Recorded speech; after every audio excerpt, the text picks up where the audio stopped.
Welcome back to another episode of the Creative Juggle Joy podcast. I'm Kaylee and I'm here with my co-host Delores. Today, we've got a guest joining us for what I think is going to be a really interesting conversation. We're diving into something that's got the creative world completely split right now, artificial intelligence. Is it a friend, a foe, or maybe even your secret studio assistant? We've seen heated debates, big fears, and also some really exciting possibilities. To help us unpack this, we're joined by one of our community members, Lisa Martin from Beachside Designs. Lisa's a designer and creator who's been experimenting with AI to help her business, and I can't wait to hear how she's using it behind the scenes. Hi, I'm Lisa, and I named my business Beachside Designs. I mostly paint florals because I live at the beach and I love seashells. I do mixed media, watercolors, florals, and coastal inspired art. I have been learning for several years how to put them on greeting cards and art prints from Delores. I actually started out with, the big brother of a greeting card affirmation deck as the first freebie on my website. My work's pretty relaxed. It's sort of like the beach meets the art studio. Like a lot of artists, I started out very anti-AI. I heard about it. I was scared of it. I like traditional things. I like the mess on the table. But over the years, I have started to use these digital tools. I've gotten in love with Procreate, and Delores has been teaching me Affinity Designer, and bless her heart, Natasha Gulliford has tried to pound Photoshop into my head. Really, if I'm honest with myself, all of these are AI tools. When ChatGPT and Grok AI and all those came around, I was curious, but still very cautious. You think about that Will Smith movie, I, Robot, you're scared they're going to take over the world. But I didn't want to be in the dark either. I didn't want to be like grandma tied to the rotary phone on the wall with the cord when everybody else had a cell phone. So I think you should know your enemy. I've explored it more each year, gotten a little more comfortable with the fact that it really is here to stay. Now it's become a very competent, cheap administrative assistant for me, and I needed help. I am an artist. I don't like all that other stuff that comes with organizing and tagging and selling your products. So the heart of everything I do is, it's me. The mediums I choose to use, the experiments I choose to make, the pictures I take endlessly to give me inspiration. But AI has freed up some stress and a lot of time when it comes to administrative tasks and organizing. I feel like I've allowed it to enhance my workflow. I like that. And I can 100% relate to that, Lisa. It's great to have you here, by the way. You've been doing so much inspiring work in the community lately with your cards in the Facebook group. I'm curious about specifics. Like, what exactly have you been using AI for? And what has it changed for you? Because I know I'd like to compare notes because I know what things I'm using it for. I'd love to hear what you're using it for. I've been using it for a lot of different things. I think we were going to talk about Zazzle a little bit. Lately, it has really saved me. I should have listened to you in the beginning. You told me I should put my art on Zazzle and Cardile at the same time. And I just chose to. I started Zazzle and I started Cardile and I went wishy-washy back and forth. And I ended up just focusing on Cardile. So now when I'm like, come to my senses, I'm like, I can't link these cards from my website to Cardile. There's no way to do it now. And I said, well, Zazzle it is. And so, now that I made the decision, I have 200 cards. How are you going to even? And my husband kept poking me. He's like, you have to do it. So ChatGPT saved me, buddy. 200 cards, 200 descriptions, 200 titles and tags that were SEO in a week. Right. Wow. While I was living life. Yes. Very, very, very important to keep that in the equation somehow. Yeah, it's incredible. It just goes to show how AI can help when you're strapped for time and to do something that would have took you so much longer. if you hadn't have used the AI to help you like Yeah. listing. Like that was one of my big things with Etsy when I started with Etsy. It took me so long to do listings, and it really disheartened me because I was just like, all these descriptions and everything that you need to do, and then you have to do the research. And yeah, now that AI's come along, it's not such a daunting task to do.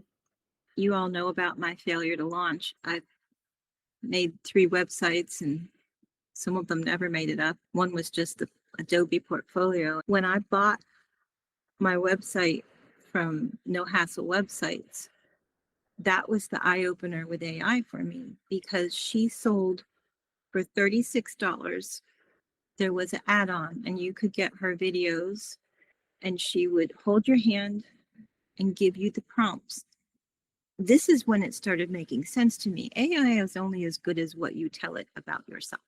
I said, have AI a little bit about your business, have it ask you 7, 8, 9, 10 questions about your business, and then you take the time to fill all of that information in, and you feed it back to AI in this particular way. And all of a sudden I had my about page, I had my home page, I had my artist bio, and it pretty much sounded like me. And I was like, wow, in 3 days, I had a basic website just like she said I would. And that was an eye opener. Yeah. Yeah. Sometimes, I mean, when you talk about it, the way you're describing it is like you're getting your momentum from the AI helping you get over the overwhelming beginning part where you just can't figure out what the next step is. I like that. I think sometimes that's the biggest win, is just getting the momentum back. Yeah, that's definitely true. It took me so long to do as well with my business. Without the AI, it felt like an uphill battle trying to do everything. You have to do all the content and the graphics for your business, and you have to do all the selling, and then you got the emails, and it just becomes a complete mountain. And by the time you actually start selling anything, you're back to square one and you have to do it all over again.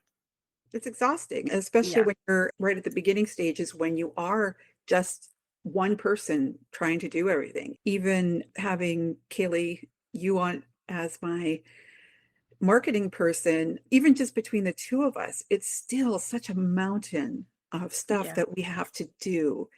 I find myself relying more and more on it, not for any of the illustrating and classes and my work that I sell or license, but I am using it for all of those little sneaky things that are in the background that are always needing to be done, and it's not like you get them done and they're done.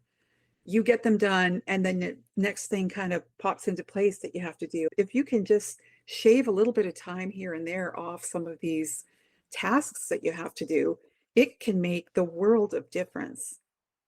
Yeah, it can. I love that. It's such a great example of someone who's found balance, Lisa, between traditional creativity and tech.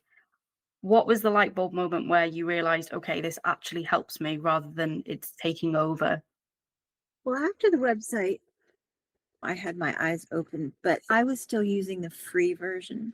And Yeah. you run out of time pretty fast. I went ahead and joined the Momentum Makers because I liked Netta's teaching style. She gives you a big kick in the butt.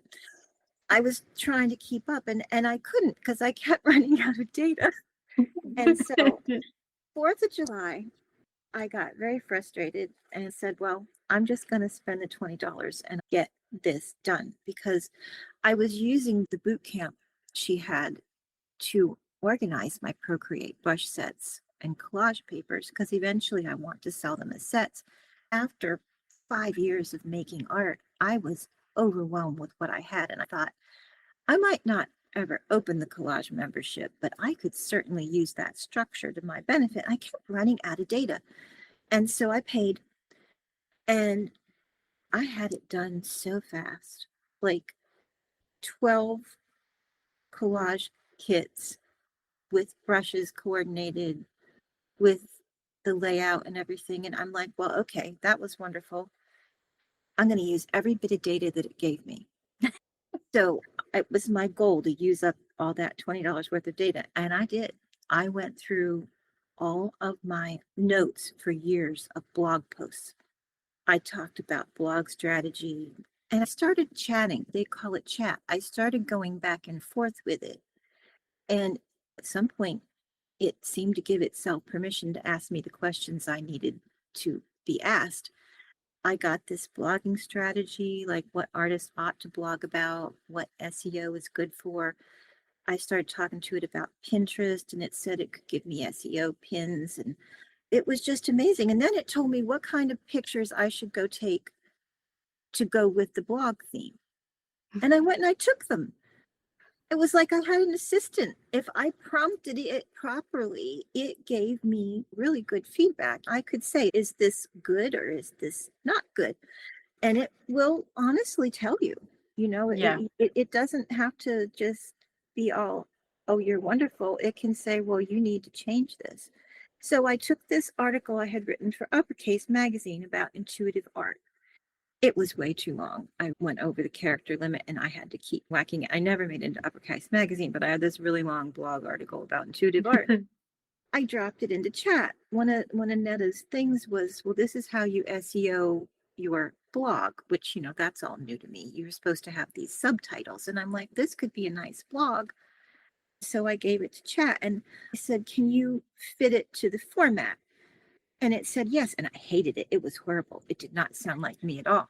But like the third time around, when I said, don't fix my grammar, leave my made up words, stop helping me, leave my raw words, and make this fit the subtitles.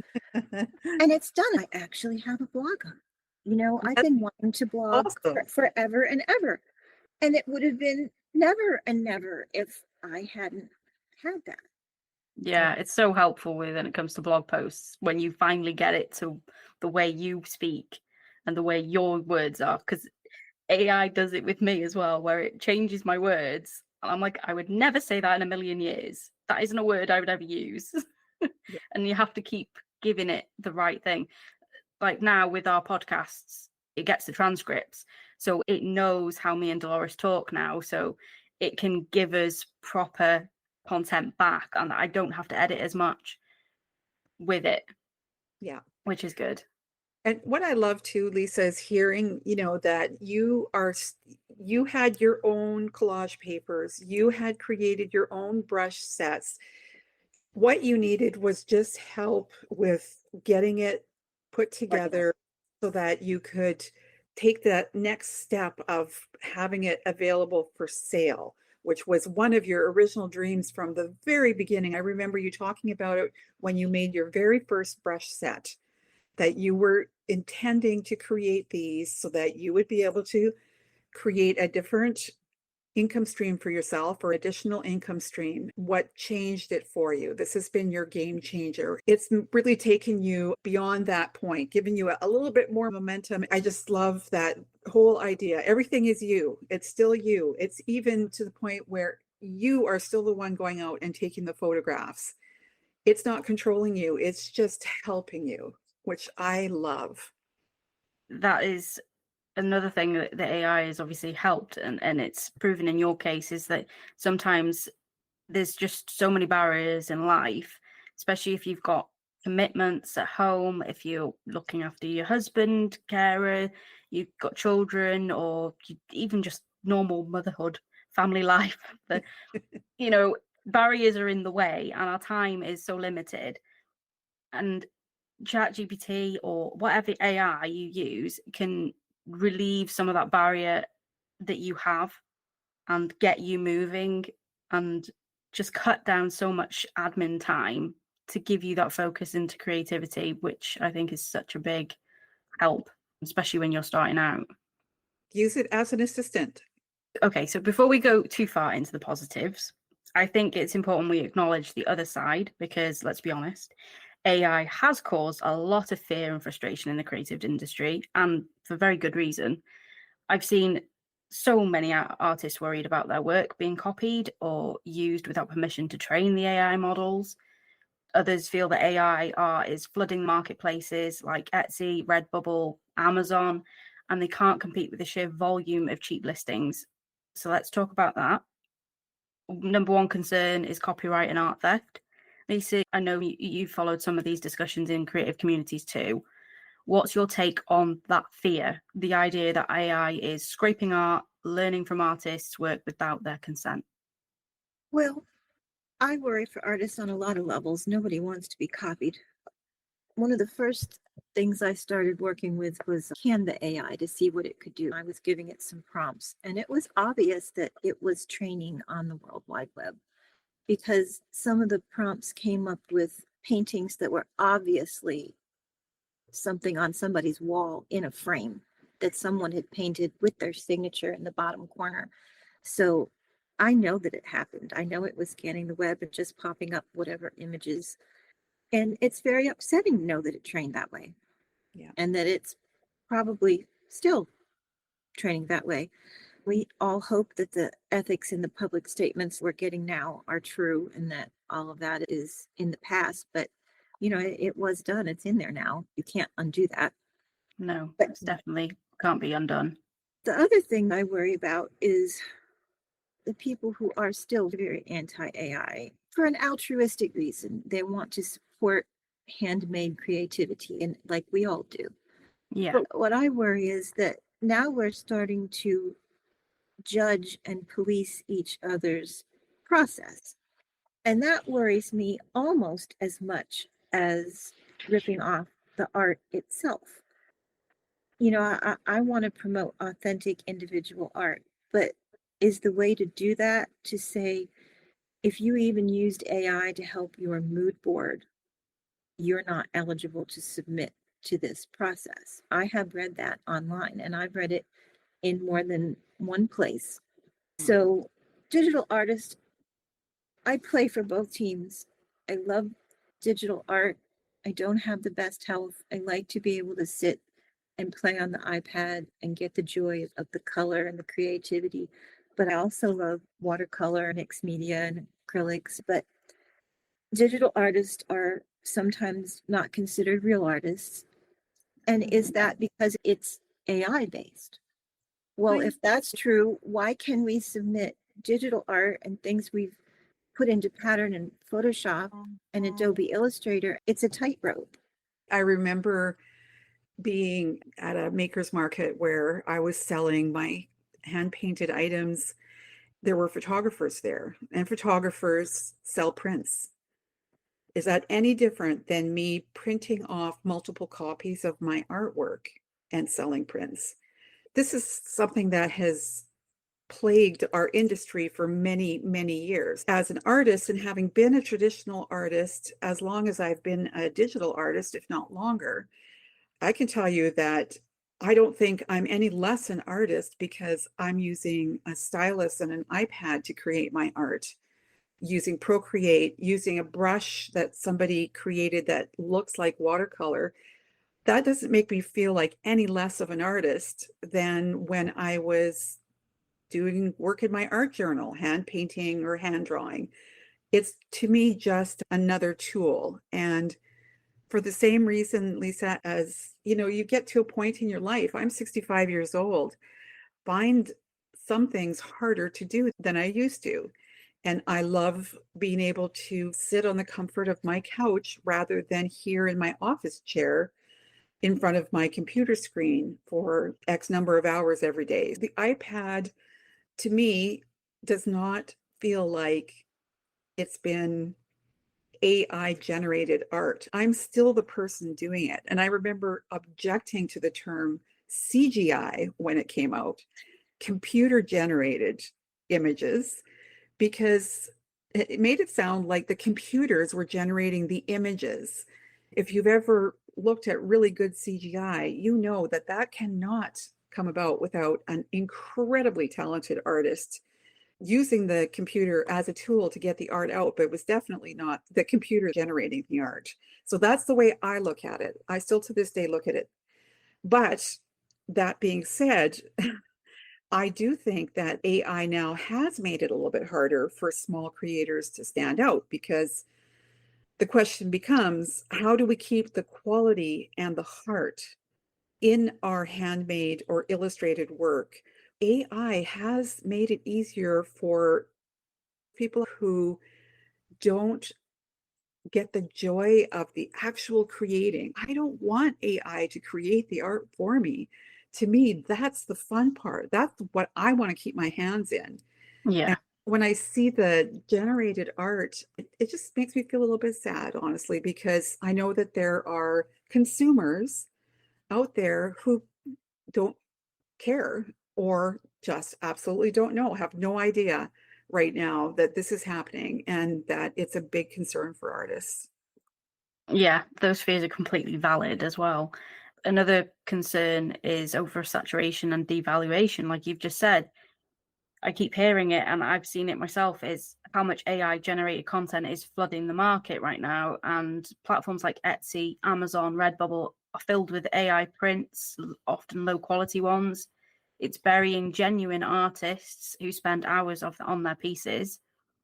And it's difficult because you're kind of on the fine line as well, is I want to create income, I want to have more money, but then where do you draw the line with how much you're going to use AI to supplement or create that income? And there's so much on YouTube now of showing people how to use AI to create quick incomes, and then it's all this get rich quick schemes and things, and it's sad to see it. I keep getting it up in my feed and it's so annoying because it makes you angry. I'm really trying to build a business without going down this route too much. And you're popping it in my face constantly. You can do these stickers on Redbubble with all generated AI art, or you can create all these clip arts and sell it for like this amount and you'll do well. Yeah, all right, but I want to still use my own creativity to create these. It's just going to take me more time. And then you feel like you're going to get buried and people aren't going to see your real creations. The new rule on Etsy is not that there can't be AI art. The rule is that they have to have used their own prompts to create Yes. the AI art. Yeah. Crazy. And I understand people who, like, there's always been people that bought sets of clip art and then they made products on Etsy with it or on Canva with it or whatever. You know, I mean, there's always been clip art, but at least the artist was making it and selling it and getting a little income from it. Now I've bought a few of those classes so I could learn what the heck is going on. Yeah. And what the competition really is. I've spent a number of years and enjoyable hours, but so many hours learning to do loose watercolor florals with bleeds that don't bleed too much, with softness but detail. Like, I could prompt that AI to give you the most beautiful, I think any real artist could prompt an AI fabulously and get this wonderful output. But you know, that's a pretty hard pill to swallow. Yeah. That anybody that can come up with a good prompt can now compete with what we've taken, you know, joy and years developing the skill to do. Yeah. That's one thing, because I love doing watercolors myself. At the moment I don't have the time to do my watercolors as much as I want, and my art practice has slipped because I just don't have the time around everything else I have to do. So I don't feel comfortable doing that the way I would. So instead I sketch in my sketchbook and then I scan it into the computer and then I try and do as much what I can and then I give it to AI to help me finish it off. Yes, all right, that might not be authentic for some people, but that is how I can get my artwork out, by giving it my art to then finish off with texture and stuff, because I haven't learned how to do that efficiently for it to be good enough yet. That's just because I haven't got the time to do the art practice I need to do. I really enjoy using Affinity Designer, but I need to learn more before I carry on doing that. And it's what's put me off very much in doing my shop again, because I know I haven't got the time to do full artworks as is original right now. That's an important point, Kaylee. You're being transparent. I think what's missing a lot from these kind of conversations in general between artists who are either very against or maybe sneak a little bit of it into their work, I think that's one of the things that's really missing is the honesty about where AI is fitting in their business and where it doesn't. I think we need to talk a little bit more about it. I use it almost strictly for my back end kind of stuff, running my business part of it. But it doesn't mean that I don't dabble. And I have had fun creating graphics for my emails and such when I'm really pressed for time. Is it authentic? I wouldn't claim it to be my artwork by any means, but I used to buy clip art. Is it any different? When we were first working in the advertising department of a business, we would get the big books of clip art that we would actually physically clip the art out of and paste it onto our advertisements. That is how it was done. We were not generating those, but we're running businesses. So as business owners, sometimes we have to decide what part of it are we going to spend all of our time on? Am I going to spend 2.5 hours making a cute little illustration for an email that I have to do every single week? I Am I wondered if you were doing that. Yeah, we've only just started to do that, but there's no way I would have time to do that. I used to buy images from Deposit Photos, for example, if I needed something for a blog post cover, because there's just only so much time I have. I am a graphic designer by trade. I can create, illustrate anything, you name it, any style, any type of medium. I hire a graphic designer to help me with my work because I just have too much work. So I have a part-time graphic designer who will do some of the things for my classes, like the headings and the ads and things like that, all based on what I give her, all the direction that I give her. Okay, is that any different? I'm giving her the direction. She's specifically doing it the way I want it to be done. That's kind of what I do with AI too, when I need to generate a little image to go with a prompt for you wonderful artists in my community. Yeah, and that's the thing. You also add your branding to it.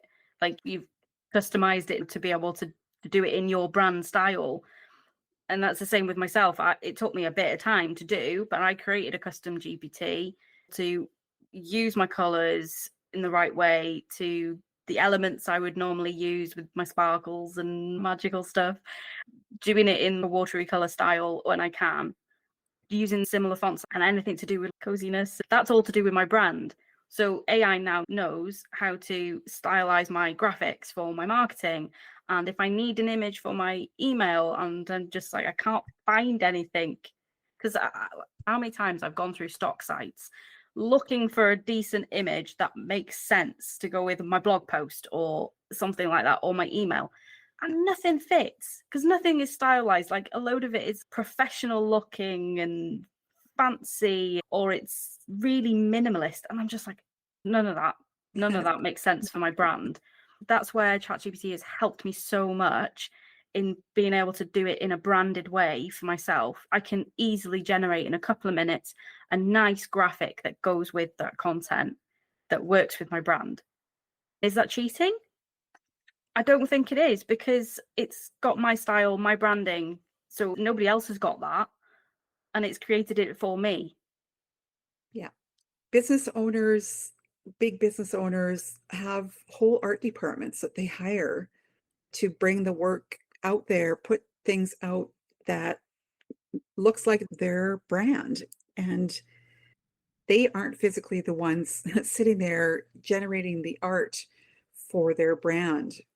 They have a team. So I really think that for me, AI has just become a part of the team. I named her Piper, by the way. Well, it was definitely a toss-up. I had a few other ideas. We talked about this a little bit in some of the Thrive meetings, but we've all got pet names now for our AI helpers. Mine's named Shelby because I like shells and I like bees. Oh, that's cool. I asked it what it would like me to call it, and it said, well, some artists, beachy artists would call her Shell or something. And I said, I like shells and I like bees, so you'll be Shelby. Perfect. That's brilliant. I'm probably the one that's used it the longest out of the three of us, and I still haven't named any of mine. Oh well, I just call it under my brand. So if it's anything to do with me, I name it like SES or something like that, and then whatever it's for. And then if Right. it's Delores' stuff, I name it with Delores, or the podcast, I just name it the podcast. Okay, so let's talk about how creatives can use AI responsibly, because it's not all doom and gloom. It can genuinely help, especially when you're a one-person show like me and Lisa. Lisa, you've built custom GPTs for your card business, which is so clever. What kinds of tasks has AI helped you with the most? I did really get into making these custom GPTs. I like research, so you give them a knowledge base. In addition to that content repurposer that I talked about earlier, where I drop a blog into that, and it will make me 10 Pinterest pins from that blog. Give me 10 titles, 10 hooks, whatever they call all that. Then I have obviously that Zazzle tag and description custom chat. And then I have made one that I can give it a product idea and it will give me 3 to 5 companion product ideas, which I think could help. It's funny what you don't think of. Like, I'm better at thinking of things for other people. I'm very creative for other people. But then when it comes to you, well, it's just you and you get this, you draw a blank. Yeah. Chat's not like that. Chat thinks you're wonderful because you're paying $20 a month for it. I made one called Playful Palette. I gave it knowledge files about art supplies so beginners could ask questions. And I want to put that up on my website as a reason for people to come to my website to link through there. Although, once they have a link, they have the link forever.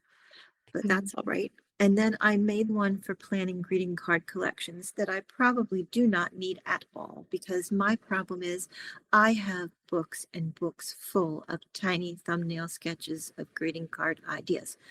I made this one so that I can do a monthly seasonal overlay for it. And I can tell it, I would like to make 3 sympathy cards for the loss of someone's father. And it will suggest psychologically appropriate color schemes and motifs. And it will give you the hex codes. It's wonderful. It's That's very so clever. detailed. Yeah, I think that's more than ethical. It's no different than if you went and looked it up in an encyclopedia. You're getting the information that you need, but you're still doing your own artwork. I think that's a really smart way to approach it. I definitely approach it in this way as well, using it as an assistant. I personally think it's still my creative direction. It's still your creative direction, Lisa, when you're doing that. You're just giving yourself an extra pair of hands. Yes, that's the mindset shift. It's not replacing creativity, it's helping us get more of our creative work out into the world. Just using it for ideas and things that you would never have thought of. It's just brilliant. It's like marketing ideas. Sometimes I draw a blank for myself. I can do it for other people, but then suddenly I can't quite do it for myself sometimes, and I'll draw a blank. And it can give me such great ideas for specific things. I think that's what it's really great at doing. I use AI to create my newsletter graphics, sometimes for headings. We like using it for podcast covers, that sort of thing. It has saved me so much time.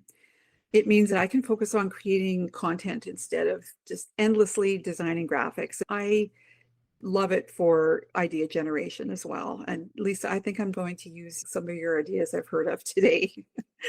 So I'll give you the links. You can use mine. Thank you. You're always so generous. You're always giving me stuff to use. I really appreciate it. I need a Lisa assistant, the person that just tells me, where you should look. Go look at this, because you're always telling me, look at what Netta has today. And I'm just like, okay.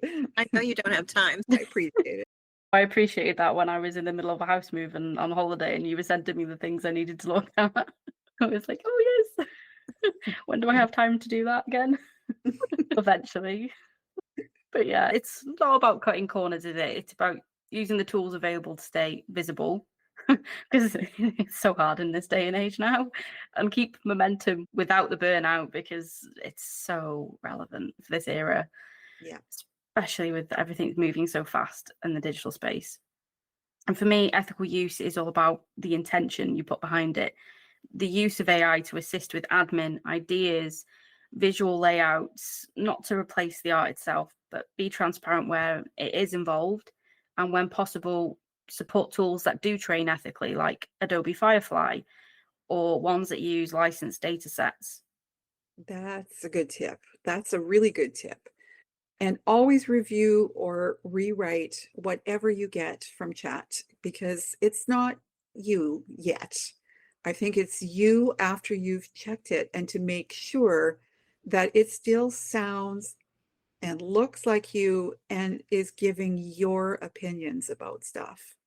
Yeah, it has taken me a long time to get it to even just enough where I'm not having to do as much editing as I Yeah. used to. I used to completely rewrite some of the stuff they would come out with, or I'd have to reprompt it constantly. And eventually I was just so bored of it and I just did it myself. But now it knows me, so I don't have to do it as much. Yeah, I agree. And training, making sure the core memory has your authentic voice in it. Yeah. That if anybody wants a tip, look at what it has in the core memory, because sometimes things are in there that are wrong, and that's why you're getting wrong output. Yeah. Yeah. Sometimes you have to tell it what not to say, Yeah. what not to do. Yeah. So, Lisa, looking ahead, how do you see AI fitting into your creative business long term? I told my husband I really love my administrative assistant.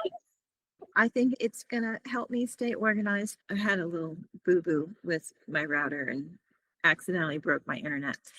It has helped me. There isn't anything I can't ask it to research and help me with. I think it's going to be there for me, and it never gets mad when I'm stupid. I can keep asking the stupid questions and sending it screenshots of what I don't understand. I think it's going to be around for me to help me in that way. Art is mental health for me. It's therapy for me. It's happy colors. That's my domain, but I'm going to continue to give chat a picture of my greeting card and say, is that hierarchy correct? Is there enough white space? Because you get blind to your own work. And I really appreciate having someone to tell, this is your role now in this moment with this card, make it on American Greetings.